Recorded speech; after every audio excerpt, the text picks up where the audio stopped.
Hey everybody, Coach Dan here from the Global Run Club. I'm here to talk to you about hills today. Look, we all love and also hate hill workouts, but I'm here to tell you what they are, why they matter, and basically why you should do them. Hills are, in my opinion, the secret weapon for any runner, but especially if you're transitioning from road running to trail running. If that's you, welcome to the home team. Look, hill running is one of the most amazing things you can do, especially as a trail runner, and here's why.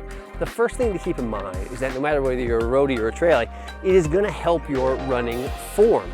Running uphill forces you to shorten your stride. That forces you to increase your cadence. And one of the things lots of us do wrong is that we take too few steps per minute. That's what your cadence is. And so running uphill forces you to increase that cadence. Now, some people say the magic number is 180. We can argue about it. It doesn't really matter. In this case, from a running form point of view, running uphills really does help your running cadence. It also helps your running form in general. If you're running up hills properly, you're gonna have your elbows in alignment, moving back and forward, not crossing your body. You're gonna be using that posterior chain, so hamstrings, butt muscles, calves, to really do a bunch of the work. It's also great core work to run uphill. That type of strength training hidden in a run is great for your running form. The next thing to keep in mind is that it's kind of like speed work in disguise. It's using similar muscle groups, and it's also giving you similar benefit to speed work. And so running hills sometimes is a little bit easier mentally than running a hard speed effort, but it gives you a bunch of the same biomechanical and muscular feedback that you need. And so it's really a beneficial thing to do. I hate hill workouts, and I also love them. Here's the best way to do them though. I think, especially if you're just starting off with hill work, you should add them to the end of your long runs. So get a nice long easy run in 20 to 30% of your weekly mileage, and then do a dedicated hill session. It doesn't need to be long. I'm gonna go through what a hill workout should be at the end, but that really is one of the best times to do it, at the end of your long run. Your legs are tired. It's a perfect time for a little added stimulus and a variable stimulus. Now, another good way to do this is not at the end of the long run, but built into your long run. If you can give yourself some rolling hilly terrain as a part of that long run, forgive yourself some pace on the uphills, and so keep consistent effort on the ups, but not consistent pace, which is to say, if you slow down on the uphills, but you're still working at an easy effort, that's the right way to do it. Then on the downhills, enjoy gravity.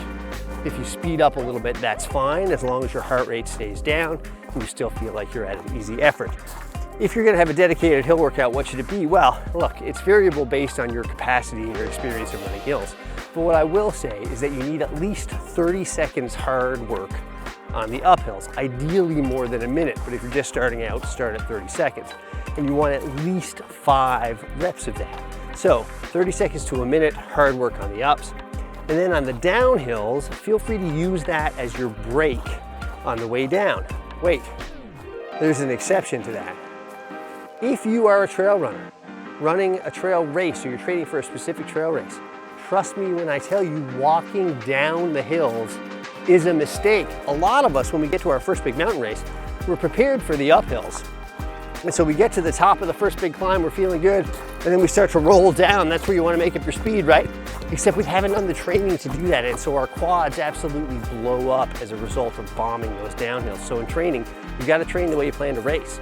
If you're a little more experienced, feel free to have those uphills up to at 5 minutes. Like you can go at a 5-minute run up the hill if you can find a hill long enough to do that. Don't go any longer than 5 minutes on the uphills. You're gonna start to diminish your effort that way if you do. The last thing I wanna keep in mind about these hills is that your form is really important.